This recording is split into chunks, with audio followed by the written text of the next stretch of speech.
Shalom, jumpa lagi dengan saya PDP Tanjohan dalam renungan hari ini, hari Senin, tanggal 9 November tahun 2020. Renungan yang akan saya bagikan, saya ambil judul Obat Kemarahan. Ya. Bacaan dari Injil Yohanes pasal 21 ayat 18 sampai dengan 25. Demikian firman Tuhan. Aku berkata kepadamu, sesungguhnya ketika engkau masih muda, engkau mengikat pinggangmu sendiri, dan engkau berjalan kemana saja kau kehendaki. Tetapi jika engkau sudah menjadi tua, engkau akan mengulurkan tanganmu, dan orang lain akan mengikat engkau dan membawa engkau ke tempat yang tidak kau kehendaki. Dan hal ini dikatakannya untuk menyatakan bagaimana Petrus akan mati dan memuliakan Allah. Sesudah mengatakan demikian, ia berkata kepada Petrus, "Ikutlah aku." Tetapi Petrus berpaling.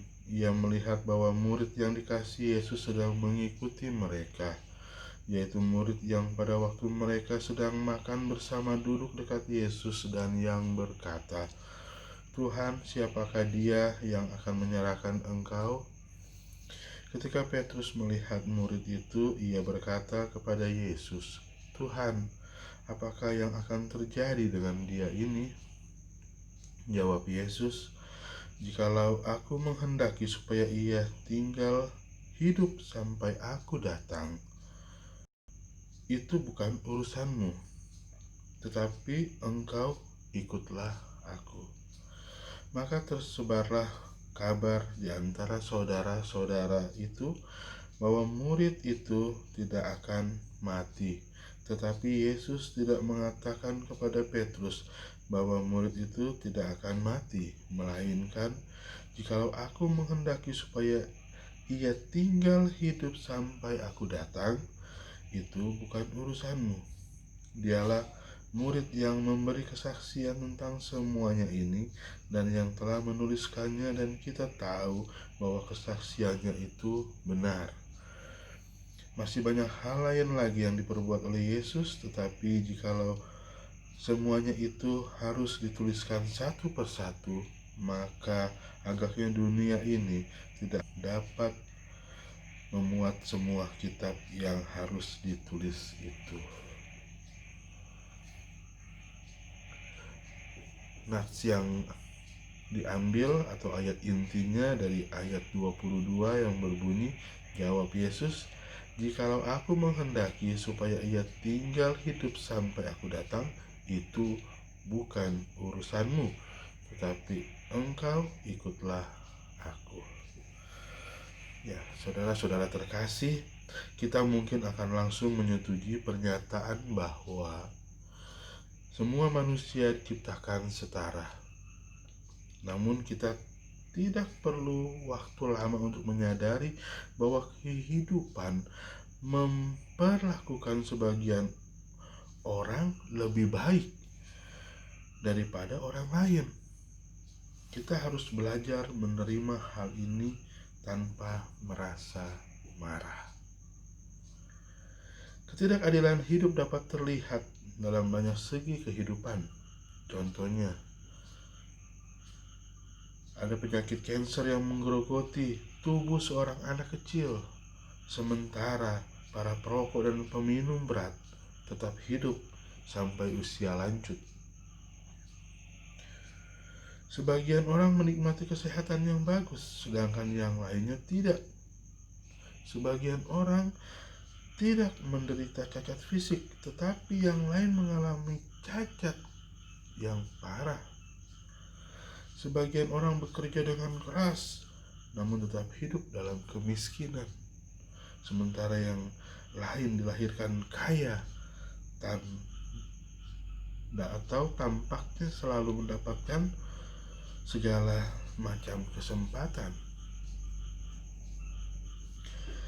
Ketika Yesus memberitahu Rasul Petrus bahwa ia akan gugur sebagai martir untuk memperjuangkan imannya, Petrus kemudian bertanya apa yang akan terjadi dengan Yohanes. Tampaknya ia berpikir bahwa tidak adil kalau Yohanes tidak mati dengan cara yang sama. Namun, Yesus berkata kepada Petrus, apa yang akan terjadi pada Yohanes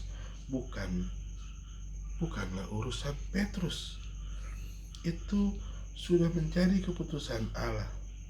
Tanggung jawab Petrus hanya mengikuti Kristus.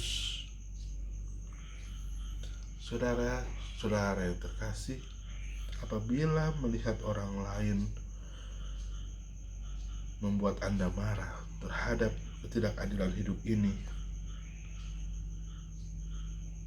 kita yang sepertinya sudah berusaha untuk selalu berbuat baik, tetapi selalu ada masa-masa kita dipersalahkan, sementara kita melihat orang begitu banyak melakukan kesalahan, tetapi ia disukai banyak orang, tapi ia dibenarkan banyak orang.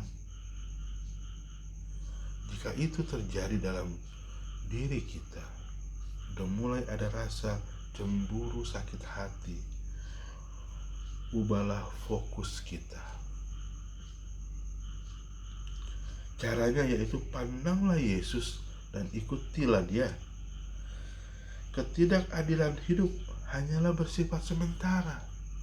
Ingat, keadilan hidup hanyalah bersifat sementara.